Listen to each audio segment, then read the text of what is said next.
Hey, Mika. You can lay back down. Good girl. Hey, everybody. I'm Adam. I really like E30s. Hence the name Adam E30. I've got 3 E30s. That one right there is my first one. I got that in January of 2010. Um, it's been my learning experience. Done an M50 swap on it, and that same year, year after that, so 2011, did a 6-speed swap on it. Actually, no, scratch that. I did the shave and tuck engine bay year after that. 2012 of spring break, I was in college during this whole time frame as well. I did an 6-speed swap from an E46 M3. I grabbed a SMG and I converted that to a manual. Did it in my garage, believe it or not, but. And then following summer, I did a turbo build on the M50, and I was running Mega Squirt, and I didn't do it justice. I won't even lie. I pulled all the whole setup out, and I swapped in an S54. I was thinking, just get the computer flashed and factory reliability as far as like turn the key, it starts every single time. And if you take care of the S54, it's good to go. Bought a higher mileage, and I think I had like 140 on it. And you know what? I just sent it.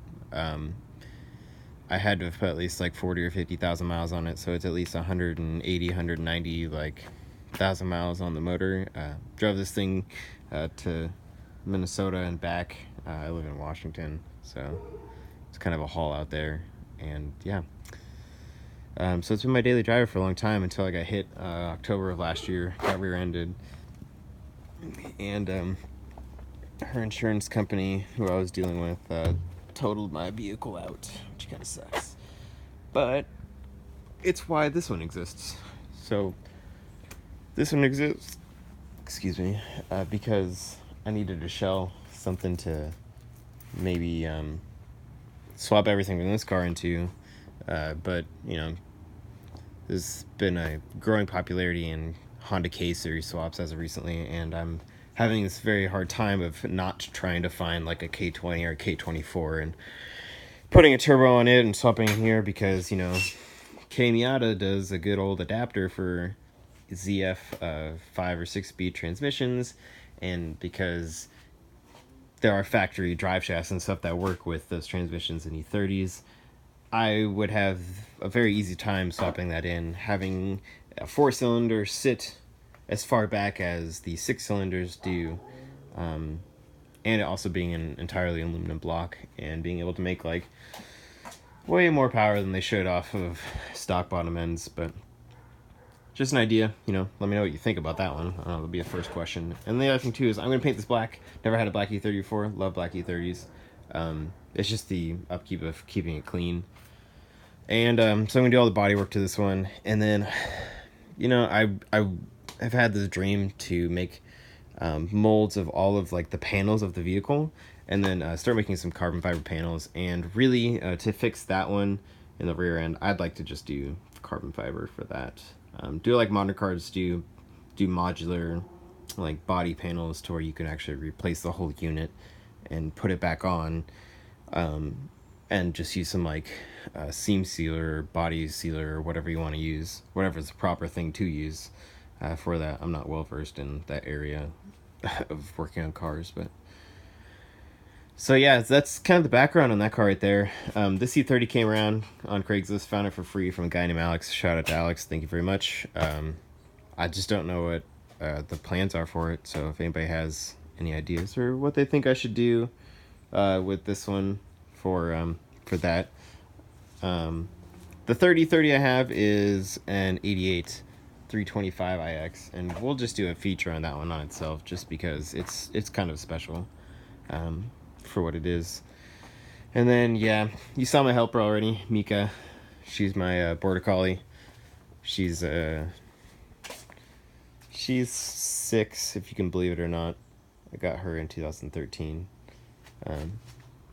And then the garage I work in is my parents' garage. I personally don't have shop space where I live to work on stuff, and they are gracious enough to let me work on car stuff here, which is really nice. Then you guys probably saw this right here. This is a first year RX-7, so I guess it's an SA RX-7, not technically an FB, because it is a 79. So first year RX-7, you can tell because it only has like the one rearview mirror, which my mom accidentally broke off. So if anybody has one of those, you know, let us know, and we're looking for one of those right now. But yeah, my babies are the E30s. I'd love to get into some other stuff too, but it's all started with E30s.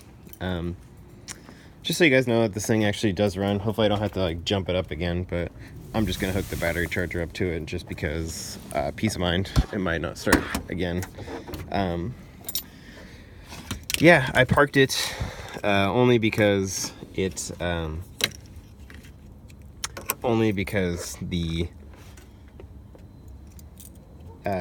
it got hit. That's the only reason why I parked it. Other than that, it ran and drove. When I got hit, one of the throttle position sensors went bad, which I don't really understand why that happened. But I was able to replace it with a known good one. And I drove it home, or at least to my parents' house. Hopefully she'll fire right up. Yeah, here we go. Working S54. After it's been running for a while, it doesn't like starting up again. That's just a part of its like cold start routine. Sorry if it's a little bit loud for the camera.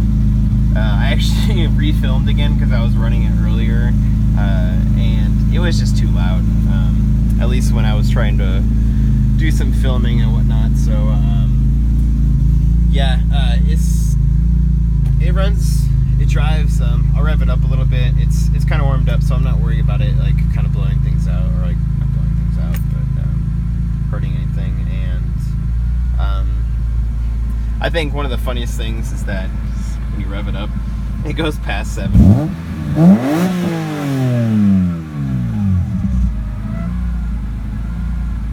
Yeah, I love this car, and not a lot. I mean, some people love S54s, some people don't love S54s. I personally just love the way that they sound. I don't think that they're too raspy, and I've got vibrant ultra quiet alternator and like a turbo muffler, so it is kind of loud, but it sounds really good. It's not too raspy or anything like that. But yeah. Before we take everything out, or if we take everything out, we'll do a drive around, like a drive, and make sure that everything works still the way it's supposed to. And then, yeah, that's kind of it. I just want to give a good intro as far as, like, what kind of projects I'm into and the ideas I have. Like, this car right here, like, I always thought it'd be cool to do, like, an E46 M3 sort of CSL-like build, hence the carbon fiber and whatnot. But hopefully I'll get my dad to let me do some stuff to the RX-7, but because of how mint it is, it's like it's so perfect. Like, it's hard to like do anything to it. I might try to find my own RX-7 at some point, just because I want to play with some rotaries. They're just so interesting, and I like interesting things. Like I said, we'll go over the iX later on. Trying to keep this video short, but I've done so many takes now that I feel like I just need to get certain information in and ask some of like what you guys think, and we'll go from there. Yeah. Hope you guys stick around for the rest of the build, and you know, everything I do, I am self-taught, like anything and everything. The internet's been my best friend for the past like 10 years as far as like learning anything about cars, and that includes YouTube too. So anybody who's on YouTube who does car stuff, like, I think, thanks, you know. Hopefully I'll be able to contribute in some way, shape, or form. Yeah, so let's just see what happens. Thanks for joining me. Videos maybe like kind of like few and far between. There's like some things I'm just trying to figure out as far as like what I'm gonna do each time, and things come slow as like I have to purchase some car parts, and unfortunately you still have to do like other life stuff too. So stick with me, and we'll see what happens. Thanks for watching.